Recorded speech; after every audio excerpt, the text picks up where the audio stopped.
Welcome to the America's Workforce Radio Podcast, the flagship production of the American Workers Radio and Podcast Network, where organized labor and its never-ending fight to protect the rights of the American worker come first. Now, presented by LiUNA, Laborers International Union of North America. Here's your host, Ed Flash Ferenc. There's still time. Last-minute holiday gifts made in the USA. And today on the show, two presidents of giant unions, the United Steelworkers and the American Postal Workers Union. Welcome to the Friday, December 22nd edition of America's Workforce, where we are available on at least 5 platforms, including Apple Podcasts, Google Podcasts, iHeartRadio, Spotify, and Pandora. We have two guests on the show today. Dave McCall will start things off. Dave is president of the United Steelworkers. He assumed that role on September 26, previously serving 4 years as international vice president of administration, and he became the president after the sudden death of Tom Conway. Dave is a fourth-generation steelworker, born and raised in Gary, Indiana. His great-grandfather, his grandfather, his great-uncles, his uncles, and mother, all of them worked at U.S. Steel's Gary Works. So U.S. Steel is very near and dear to his heart, and it was announced this week that they are being acquired by a Japanese company, Nippon Steel, and Dave is not too happy about that.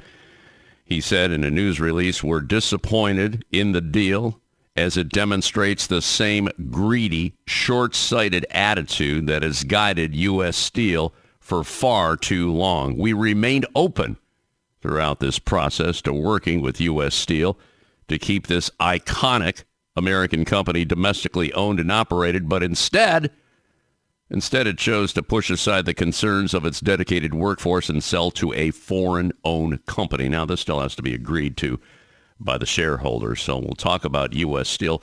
We'll also talk about the House Select Committee on the Chinese Communist Party's comprehensive economic report. And it's more than 100 policy recommendations. We're not going to get into the 100 of them, but the one that stands out is that we need to take another look at normalized relations with China. I've talked about this on the show. My gosh, for the last 25 years, practically. We normalized relations with China right around 2000, 2001. And there was a lot of people in organized labor, steel workers, the auto workers, everybody in manufacturing say, this is not going to be good because those jobs are going to disappear. But lawmakers at the time said, oh, don't worry about it. We're going to create new jobs. Well, we lost at least, according to the Economic Policy Institute, 4 million manufacturing jobs. And when you lose a manufacturing job, you lose about 4 to 5 other jobs. So it was devastating. So we'll talk to Dave about that as well. We'll see what happens, especially in the new year. And we'll talk about the priorities of the steelworkers coming up in 2024. Later in the show, we are going to re-air an interview that I did in May with Mark Dimondstein. Mark, president of the American Postal Workers Union, which represents more than 200,000 employees in the Postal Service and approximately 1,500 employees in the private sector mailing industry. A lot of people do not realize that. Mark began his first 3-year term in November of 2013, so 10 years ago, then was reelected in 2016 for another term, and he was reelected again. So obviously he's doing a good job. Now, when we talked to him, which was the May 8th edition of America's Workforce, the Postal Workers Union was facing major staffing issues on the retail and delivery side of postal work. Mark also discussed some of the fundamental issues that needed to be fixed in order to improve working conditions. In fact, just before we talked to him, there was a protest by postal workers. This was on April 28th, and they protested in front of postal facilities and congressional offices and locations across the country to sound the alarm about the staffing shortages. Now, they have hired some, but There's still a long way to go. By the way, they are in the middle of what's called a Network Modernization Act. This is from the management side of the post office, and they're planning, and they've already got, I guess, part of this done, 60 regional processing and distribution centers. And 3 of them are up and running, one in Richmond, Virginia, Charlotte, North Carolina, and Atlanta, Georgia. Now, the union is having some issues with this, and you can find more if you go to the national website, APWU.org, APWU.org. So Mark Dimondstein, president of the American Postal Workers Union, we will replay that. And this is something we're doing here because, during the holiday season, we kind of want to look back at some of what we did here on America's Workforce. And I want to thank you for listening to this show, especially this year. This has been a banner year for this show. When the clock turned January 1st, 2023, we were in the top maybe 15, 20% of podcasting. Keep in mind, there's 2 million podcasts. 2 million podcasts. We're now in the top 1%, thanks to you. Thanks to listening to America's Workforce. Thanks for sharing the downloads on this show. So we hope to see that even grow in 2024. And you can help us out on that. Now, a brief look into the world of labor. This segment brought to you by the good folks at Boyd Watterson Asset Management. Well, there is still time to get a holiday gift made in the USA. You know how quick shipping is today, thanks to the UPS workers with a new contract, mind you, from the Teamsters. Yes. With the clock ticking down on Christmas, the quest for the last-minute gifts and stocking stuffers is on. Recent polling data indicates that 8 out of 10 Americans, 8 out of 10, so 80%, express a strong preference for purchasing made-in-America gifts, and there is still time to find them by using the Made in America Holiday Gift Guide, courtesy of our friends at the Alliance for American Manufacturing. Scott Paul, who we just featured on the show a couple weeks ago, says, while big box stores may not be the most straightforward retailing outlets for discovering American-made gifts, you can have great success, even in places like Walmart and Target, with a bit of research. In November, the Alliance launched its online 2023 Made in America Holiday Gift Guide, showcasing offerings from over 200 companies. The Wall Street Journal reports, for those seeking alternatives to flimsy, fast fashion apparel or inexpensive wares from China, the guide includes relative rarities such as U.S.-made blue jeans and baseball caps. Scott emphasizes that the guide serves as an invaluable resource, providing a solid starting point for consumers to conduct through research before embarking on their final shopping journey to these retail giants. Now, I know time is of the essence, so maybe you don't want to go online at americanmanufacturing.org, but you can go there just to get some ideas and then shop locally. And here's some examples. Crayola. They originate out of Pennsylvania. Crayola produces over 3 billion crayons a year in the Keystone State. These iconic coloring tools are available at major retailers, making them a perfect gift for creative minds of all ages.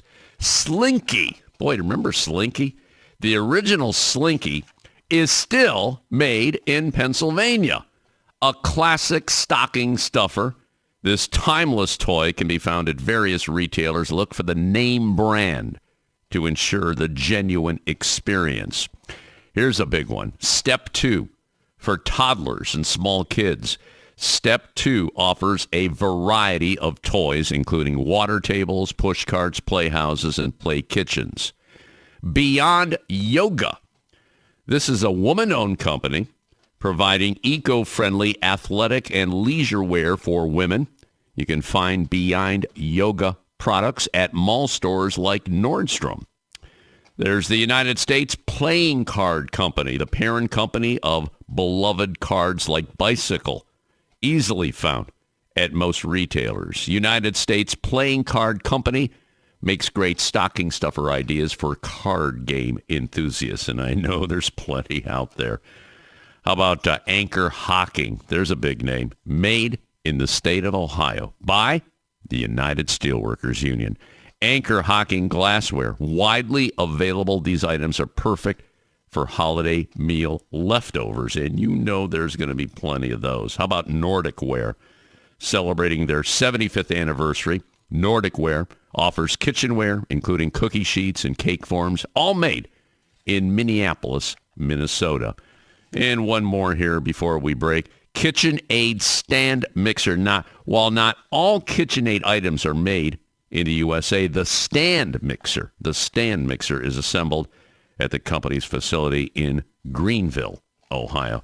Just a couple examples there. You can find them all at americanmanufacturing.org. Again, kind of late as far as shipping, but your local retailer has plenty of these available. All right, we're going to take a quick break.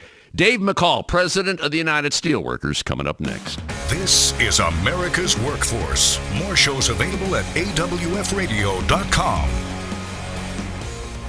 It takes LiUNA to build North America's infrastructure.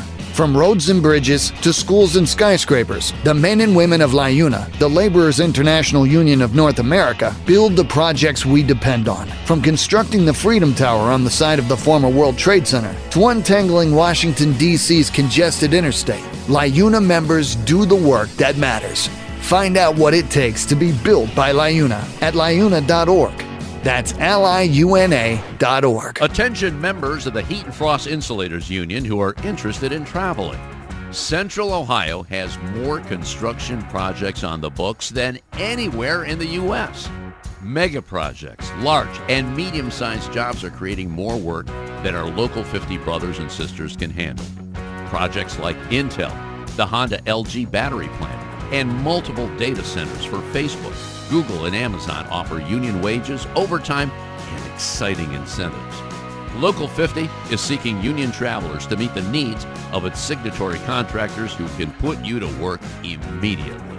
If you're a member in good standing and interested in the work opportunities in Central Ohio, visit insulators50.com/AWF travel for more information. America's Workforce is brought to you in part by the United Steelworkers. You can find more at USW.org. America's Workforce appreciates our sponsor, the Columbus Central Ohio Building and Construction Trades Council, who represents more than 18,000 workers from 19 affiliated local unions and district councils. America's Workforce is sponsored in part by Boyd Watterson Asset Management, LLC. Find out more about our investment solutions tailored to meet the needs of Taft-Hartley funds at boydwatterson.com. America's Workforce is brought to you in part by the Heat and Frost Insulators Labor Management Cooperative Trust. Find out more at insulators.org/LMCT. Now, back to Ed Flash Ferenc with America's Workforce. And remember, you can check us out on Facebook or follow us on X, formerly known as Twitter. That would be AWF Union Podcast. Let's go to line number one and welcome one of our national sponsors here, the United Steelworkers, USW.org. And joining us is the president of this giant union. We're talking 850,000 strong, Dave McCall. Boy, I tell you, Dave and I have a long history. Remember when I started the show back in 25 years ago this year, we had Dave on almost on a daily basis talking about the bankruptcies in the steel industry. And Dave and I have another thing in common.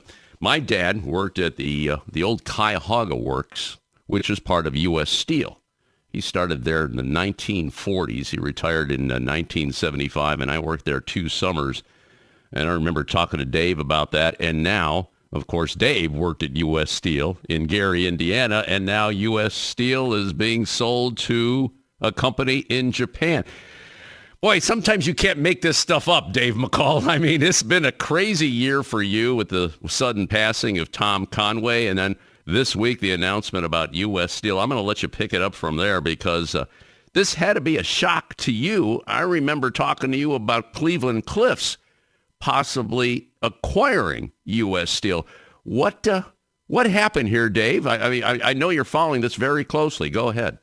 Well, Ed, I appreciate you having us on, and I appreciate the comments about Tom Conway. I've told you before, he and I were friends for 45 years, worked in the mill together, and it has been a real bittersweet year in his passing and all the other things that are going on here in the union. With regard to U.S. Steel and Nippon, it's raised a huge amount of concerns for us. First of all, U.S. Steel and Nippon both have violated our collective bargaining agreement by not discussing this deal or notifying the union prior to announcing the deal.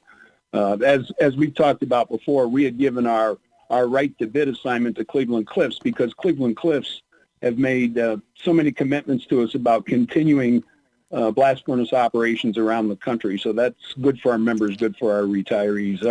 Our concern here with Nippon is what the long-term viability is going to be of our facilities and the employment security of our members and the viability of our pensions and health care for our retirees. And with no communications and no contact about this, it's raised real concerns. And then on the announcement, when U.S. Steel and Nippon made the announcement on Monday, the representative from Nippon talked about how they intended to follow the U.S. Steel plan to transfer current operations to non-union facilities in Arkansas, which, by the way, is also a violation of our collective bargaining agreement in terms of our capital expenditures provision. So it's really created a lot of issues for us. And there's real issues around national security and domestic supply chain. If all of a sudden the iconic American Steel Company is owned by the Japanese, we currently have dozens of anti-dumping duties imposed upon Japan due to their illegal trade practices. And when I say illegal trade practices, we think trade is good. Trade is good between countries. But when they cheat and when they do illegal things like subsidizing their facilities and selling prices or selling products below the prices that it costs to create them, those are violations of the law. And the penalty is those anti-dumping duties that get put on them. But it'll be a real struggle over the next few weeks and months as this thing approaches. And yesterday we had announcements from the White House that there was going to be a real scrutiny around this deal and what it would mean in terms of foreign ownership and what it means in terms of national security and domestic supply chain issues. So it'll be a problem. So So there's obviously a lot of people very upset. I was reading some comments earlier this week from Senator Sherrod Brown, J.D. Vance, not too happy about it. He brought up the national security issue. John Fetterman in Pennsylvania says he wants to look into it. Now, it seems to me, this has greed written all over it because didn't they pretty much pay almost double in stock compared to Cleveland-Cliffs on this deal? Something like that, and U.S. Steel figure, let's just take the money and run? Is that kind of what happened here? Well, I'm not sure that the deal was twice what Cleveland-Cliffs offered. I think Cleveland-Cliffs would have to respond to what that means or what the final bids were on it. Cleveland-Cliffs have been supporting the decarbonization and technology improvements that we need in order to stay competitive. We're the most competitive steel workers and steelmaking facilities in the world. What can compete about with anybody? So that's never a concern. But, for example, Cleveland-Cliffs has been making great progress with not only new technology, but about reducing carbon in steelmaking with their HBI facilities, their scrap utilization, and their hydrogen usage. We're 25% lower in carbon emissions than Nippon is in Japan. So in terms of what their philosophy is about the future of steelmaking in the U.S. Really concerns us a lot. Yeah. Well, when I brought up double, I saw it reported the stock deal was like $7.3 billion. Nippon's paying $14.1 billion. But this is all. We'll see what happens in all this. The bottom line on this, Dave, you called it out here, and Nippon said in a release that they're going to honor all collective bargaining agreements. It doesn't sound like they're very fair to unions. I guess that's pretty much part of their history then. Well, listen, we've had experiences with them before. They were, a joint venture with ArcelorMittal down in Calvert, Alabama, and we had a provision about neutrality around organizing, and we actually went down there. One of our retirees who was active at the time, Pat Gallagher, was down there organizing that facility, and we got a majority of the cards signed. And after we did, they went directly to the Trump NLRB and had it extinguished. So our experience with them is not too good in terms of following the collective bargaining agreement already. Well, Dave, best of luck to you on going into this in 2024. Do you think that these hearings, it sounds like there's going to be a number of hearings on this. Do you think they're going to happen right away because of what happened here this week? Well, I hope so. Sooner the better. U.S. Steel is saying that they think the deal will close, or they're proposing to close the deal in the second quarter of next year, but I think there's going to be a lot of scrutiny before that. And, the other thing that bothers me most about this, Flash, is we've got real opportunities going into the future with infrastructure and IRA and chips and science. And now all those tax dollars suddenly are going to benefit a foreign-owned company. I think it's a real issue. And, I'm just real concerned about what their future plans are and how that impacts our retirees, and how do we enforce the guarantees that we have in the federal government around guaranteeing those pensions and those retiree health cares against a company that isn't domestically based. Yeah, we've been pushing Buy American, and here the steel is going to be foreign. It's amazing, just amazing. They start talking about shutting down our facilities, and then all of a sudden there's a need for exposed automotive, tin plate products, and some military-grade products. Where's it going to come from? Japan.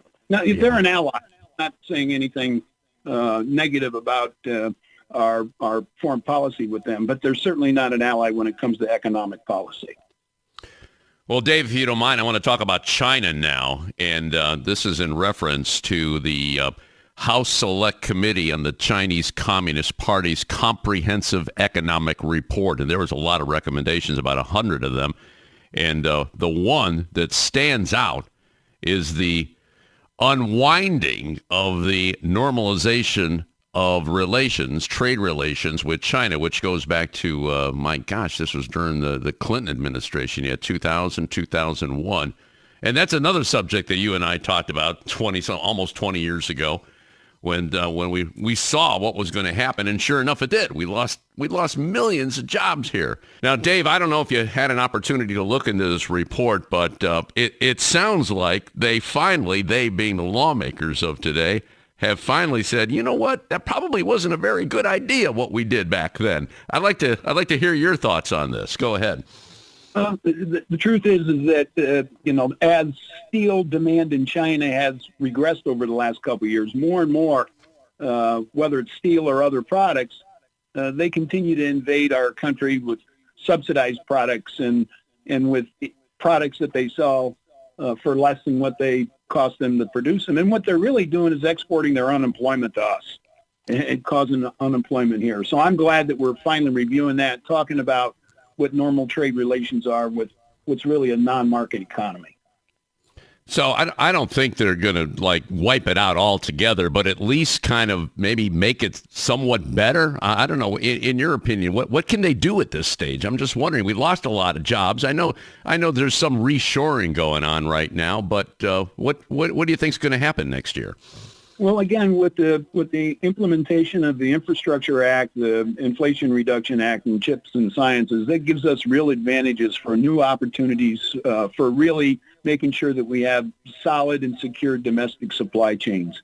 And that's really what we've got to look for. If we're going to look about viability and sustainability of our economy in the future, it has to be based on fair trade and not being taken advantage of by countries who only think, as I said, about exporting their own unemployment. We're speaking with Dave McCall, president of the United Steelworkers. USW.org is the national website here. Dave, a couple of minutes left here. Just like you to reflect on this year going into next year. Again, it's been kind of bittersweet here, especially with the passing of Tom Conway. But on the bright side, we saw a lot of good things in organized labor. I mean, you're right now, there's almost 1 million people with really good contracts, double-digit increases, long overdue, I might add, especially with the auto workers, the Teamsters. You got SAG-AFTRA, my union, healthcare workers. I'm just wondering, you've been around the block for a long time. I'm just wondering how you feel with 2024. Could this continue? I know we have a politically charged year, but in your opinion, how do you see 2024 from a steelworker perspective? What's your take on that, Dave? Well, I think we're going to do very well. We're going to continue. We've got some big organizing strategies that we've been working on in the South. We just recently organized 1,400 new workers down at Bluebird Bus in Georgia. We've got an ongoing strategy around organizing some of the newer tire companies that have been created down south, and we've been successful there.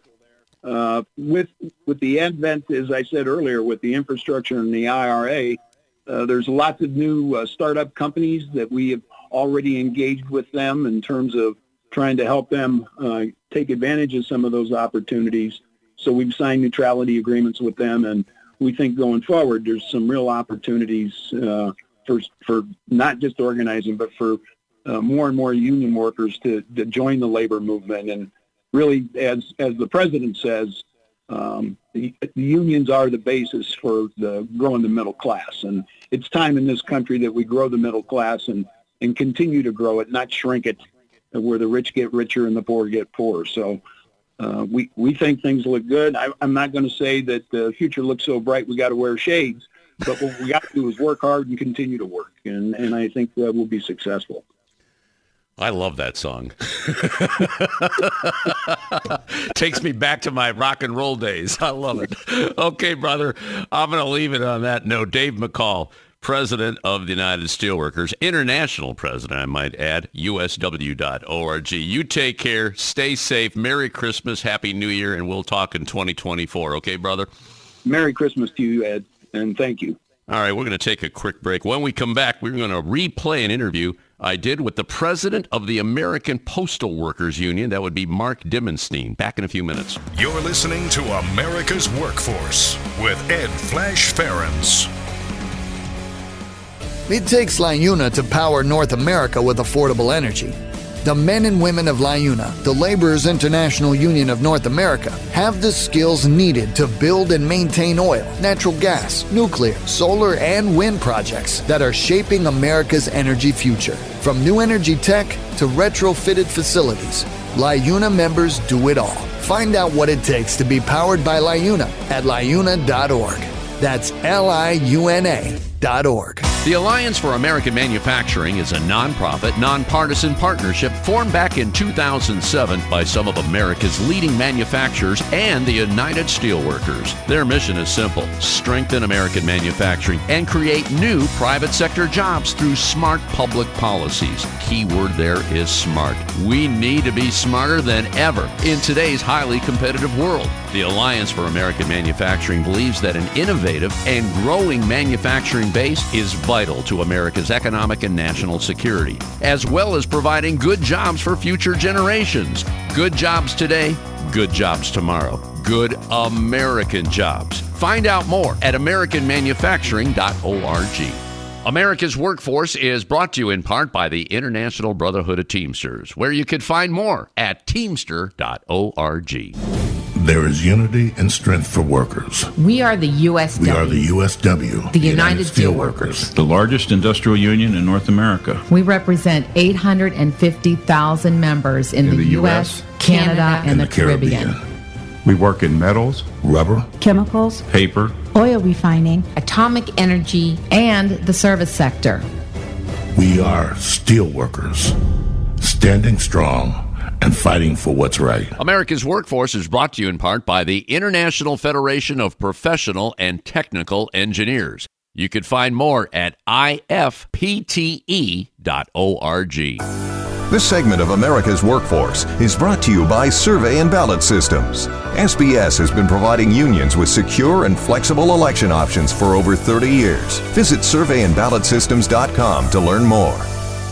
America's Workforce is brought to you in part by the Ironworkers. You can find more at ironworkers.org. Now, back to America's Workforce.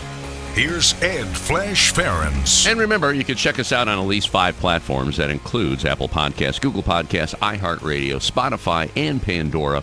And when you get an opportunity, here's what you do. Just sign up and receive our shows on a regular basis and give us a rating. We always appreciate those 5-star ratings, so please keep them coming. By the way, this next segment brought to you in part by the Ohio Federation of Teachers. You can find more at oh.aft.org. If you miss our segment with Melissa Cropper, president of the OFT, just go to awfpodcast.com.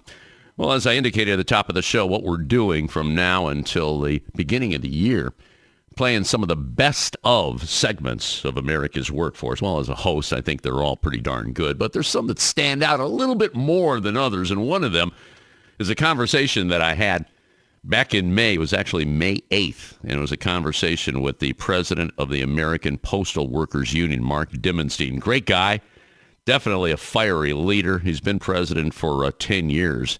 And when we talked with Mark, the Postal Workers Union was facing major staffing issues on the retail and delivery side of postal work. And since then, the Postal Service is in the midst of a transformation. It's a 10-year plan aimed at modernizing its processing and delivery network. And, you know, when something like that happens, there's always hiccups, labor violations, things like that, and that's why it's important to have a strong leader like Mark Dimondstein. So let's go back to May 8th and listen to our conversation with Mark right here on America's Workforce. Let's go to our live line right now and welcome someone that we have checked in with a couple of times, and every time we check in with him, there's always an issue.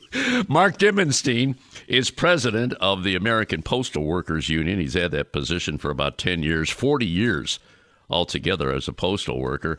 Talked about this last week. Staffing is a problem. If your mail is delivered late, there's very good reason. There's not enough people working in the postal system. Mark, welcome back to America's Workforce. Why don't you run down the numbers here? Because and again, I say this all the time on the show. The pandemic has changed everything. And the postal system was very much affected. Then it became a political issue. I don't want to get into that right now, but tell me where we are right now. Go ahead. Well, thanks so much for having me on again. Great to be here.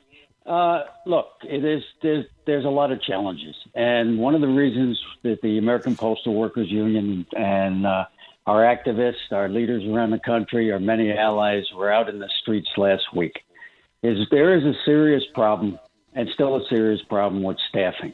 And so our members, postal workers, are extremely dedicated to the mission of serving the people. But we have to have the tools to do it. And so this was a day we were uniting with the people of the country saying, look, we got some problems that need to be addressed.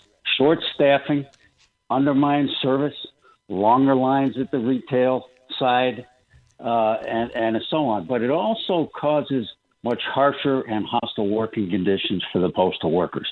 Because when we're short-staffed, we're under extreme stress. It increases the pressure. It lowers morale. And no worker, postal worker or any other worker, should come to work in a hostile work environment. We should be treated with the respect and dignity that all workers earn. So this was a combination day. Now, I have to say, in all honesty, there were some positive efforts that postal management made to beef up staffing in what's called the mail processing side. But the side where the customer interacts the most with the postal worker, the retail and delivery side, that has not taken place, and it needs to be fixed, and it needs to be fixed quickly. Okay, Mark, let's talk about the shortage. Where are we now, and where should we be in order to get proper delivery here? Well, with thousands and thousands of workers less on the retail side than we were 10 and 15 years ago. And a lot of what's feeding this is this massive turnover of postal workers when they get hired because of the working conditions, because of the hostility. Postal job's not easy, and a lot of the people that we represent work 24/7, a lot of night work, a lot of weekend, a lot of holiday work. And if people aren't trained right, if people aren't treated right, people don't stay.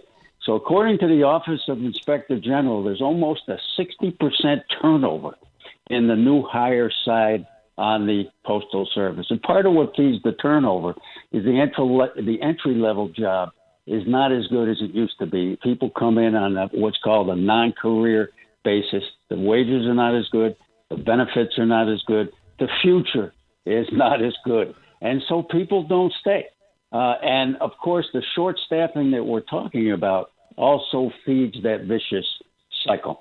So management really has to deal with the the whole retention problem. There's been some efforts to get a better path to career employment, but it really hasn't yet deeply affected this turnover rate.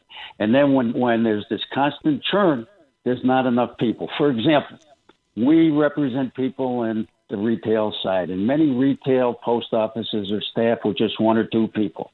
If something happens that morning, there's a car accident, there's an emergency, somebody gets sick, somebody has to go to the hospital, whatever, there needs to be enough staffing to cover that. And what happens, unfortunately, is there's often not.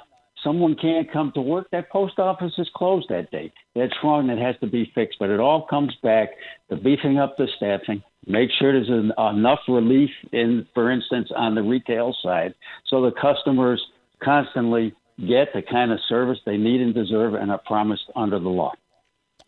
Mark, these new hires, you said that 60% of them are gone. Is that like in the first year that they're hired? Yeah, the turnover rate that the Office of Inspector General talked about is a yearly retention rate. So if we're talking about 50 or 60% turnover, that's that year. Wow. Is there any effort to say, hey, come on, okay, this is rough. Can you stick it out? Does that go on? Yes, and in our last round of collective bargaining, we actually made some positive advances. I think management approached this in a good faith because they see they have a problem, is that we do have a better path to a career opportunity. So, for instance, in most cases, a non-career postal employee, if they haven't made career by other means, after 2 years, they will automatically be converted to career. But in that 2-year period, if people aren't treated right, if people are not respected, if the staffing is such that it causes this undue stress, then people aren't going to stay. There's a lot of other opportunities out there. So the picture you're painting here, Mark, that first year is pretty brutal. But if you can stick it out for 2 years, you might be elevated to the next level there. I get that. This toxic work environment, I need some explaining on that. What's going on with the supervisors there? Well, it's been a long-standing problem in the Postal Service. And look, it's not all one way or the other. I've worked for plenty of good supervisors that were rowing together to make sure that people got the service that they need and the service that they deserve. But there's also a large element in the Postal Service, and it's been historical, that rule by bullying, intimidation. There's a lot of harassment, sexual harassment, in our view, is on the rise, and it's a problem that needs to be addressed fundamentally. We sometimes can get an individual problem fixed. Postal management at the highest level sometimes will address an individual problem, but it doesn't fundamentally change the environment. We call it whack-a-mole. So you have a problem, you whack it here, but it's coming up everywhere else. And we're asking management, we're demanding of management, enough is enough. We want a zero-tolerance policy when it comes to abusive supervisors. We don't want them shuffled around. We don't want them moved around. We want them taken out of supervision, and we want supervisors to be properly trained and implementing a true respect and dignity policy in relation to postal workers. That'll not only help the postal workers, it'll help the people of the country and the kind of service that they get.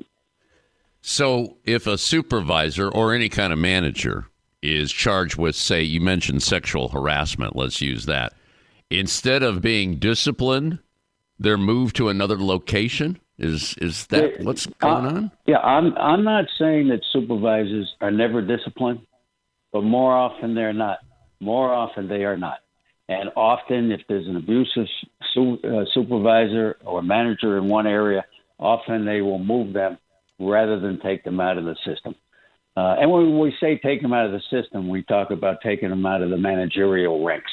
Yeah. We have people jeered at work. It ties back to the short staffing.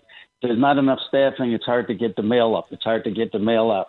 We have instances where supervisors would jeer the employees publicly in front of other employees because they're not getting the work done fast enough. Well, the work isn't being done fast enough because there's not enough human beings and there's not enough workers to do that work.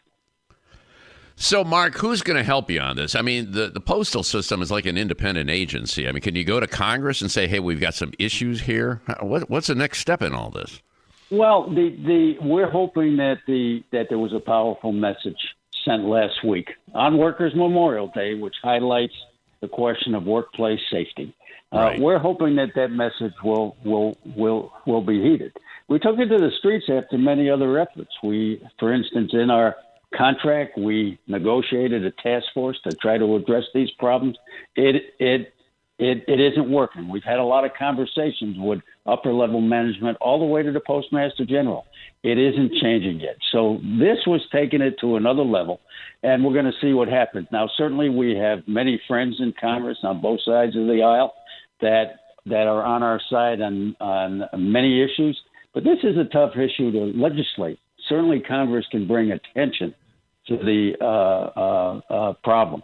At the local level, city councils, county commissioners, state houses can certainly bring attention to the staffing issue and highlight that look, there are some areas of the country where people are just getting mail delivered 1 or 2 or 3 days a week.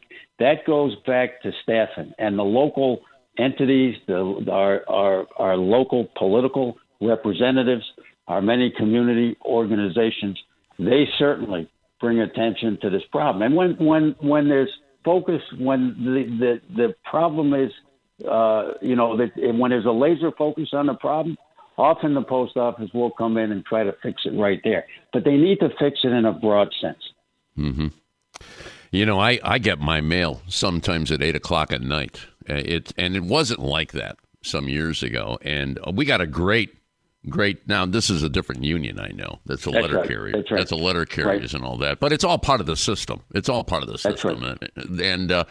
And it has changed dramatically. Now, getting back to the rallies that you had, and you did this right on Workers' Memorial Day, which was April 28th. I see 7 sites nationwide.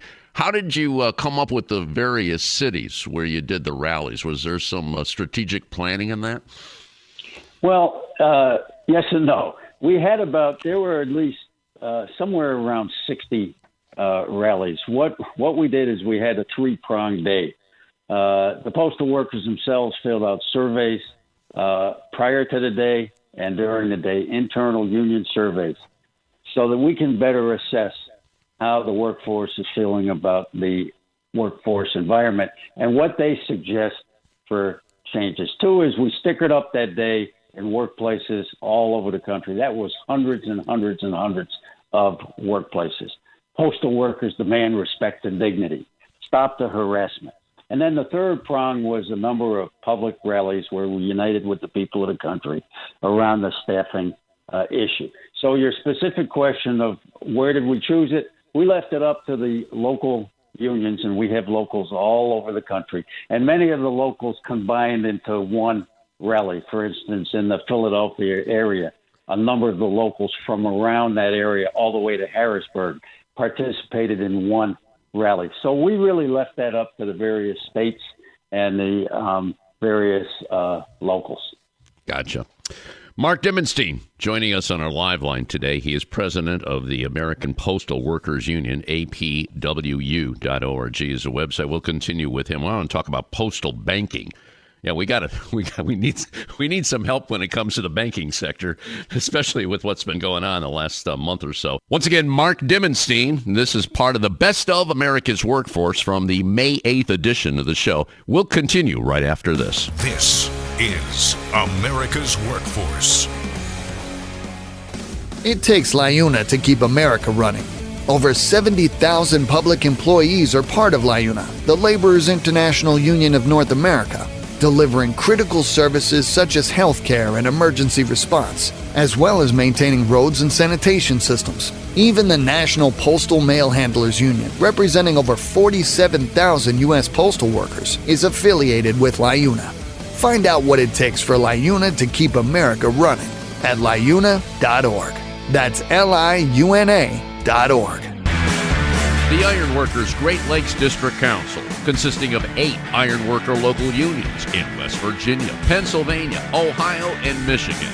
We build the skylines and bridges along the Great Lakes. With more work than ever before, the Great Lakes District Council is actively searching out the next great iron worker.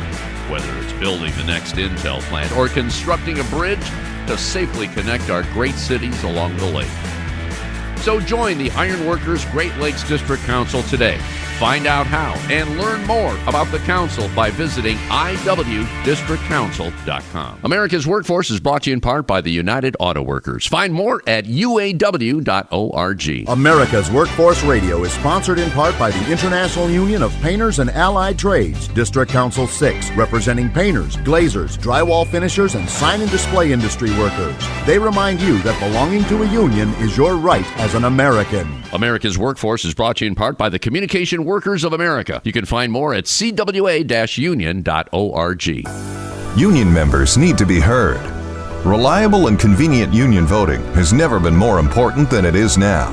Make voting easy for your membership by working with survey and ballot systems. SBS offers encrypted and monitored solutions that ensure your elections are accurate and accessible for every member through mail-in, online, and in-person voting. Visit surveyandballotsystems.com and take the next step in getting secure and auditable elections. America's Workforce is presented by the Laborers International Union of North America. Feel the power right now at LiUNA.org. Now, back to Ed Flash Ferenc with America's Workforce. And don't forget, you can check us out on Facebook or follow us on X, formerly known as Twitter. That would be AWF Union Podcast, AWF Union Podcast. By the way, this next segment brought to you in part by the United Labor Agency. You can find more at ulagency.org. We're going to continue our conversation that we had with Mark Dimondstein, president of the American Postal Workers Union, a conversation I had with him on the 8th of May. Mark talked about some of the fundamental issues that needed to be fixed in order to improve working conditions at the post office. Let's go back to our live line, rejoin Mark Dimondstein.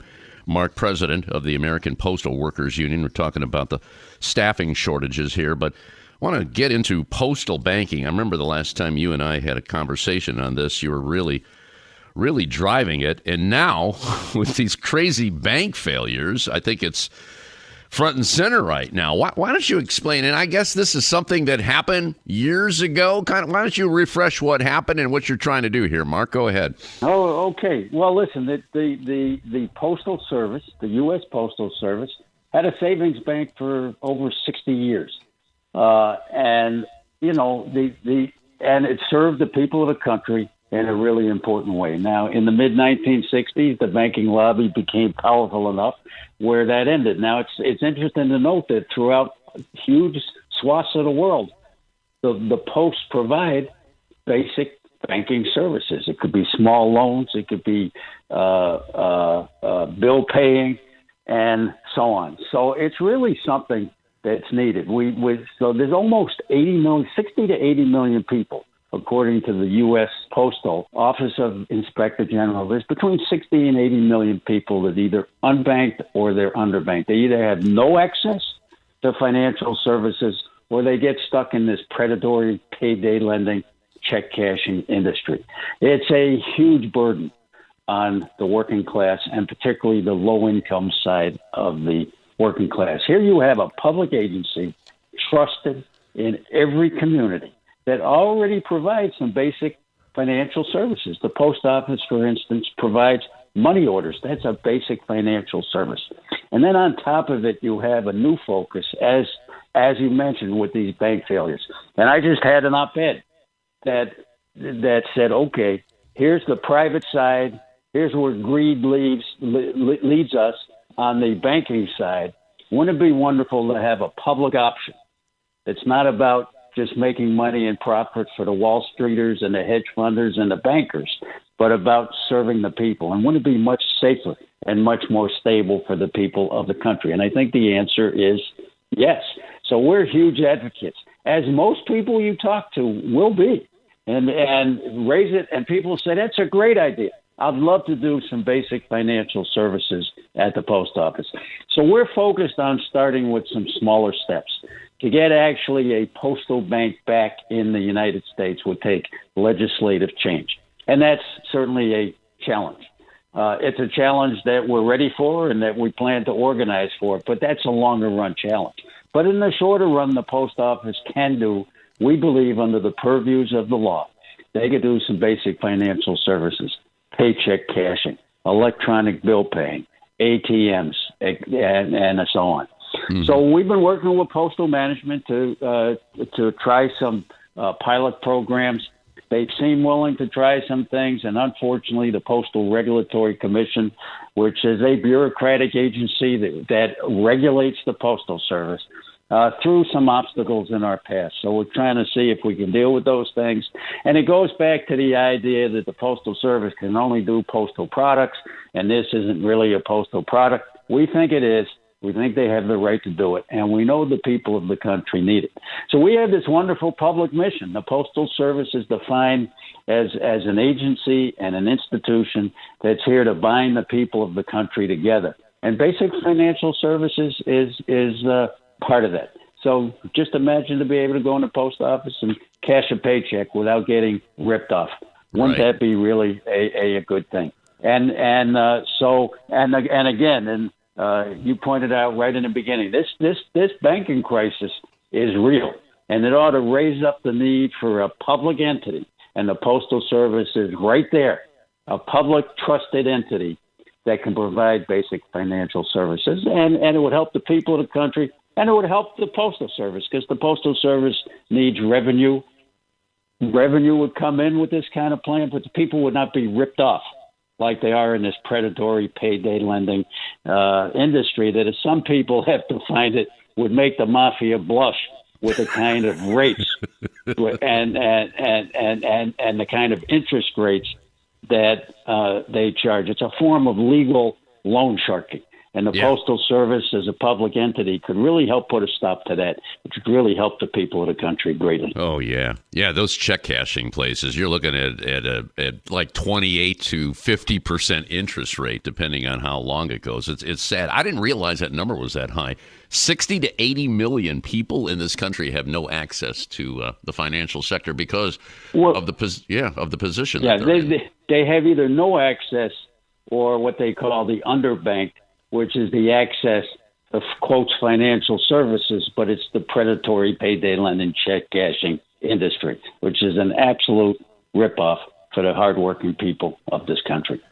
So, Mark, you mentioned a pilot program. Do we need legislation to start something like that?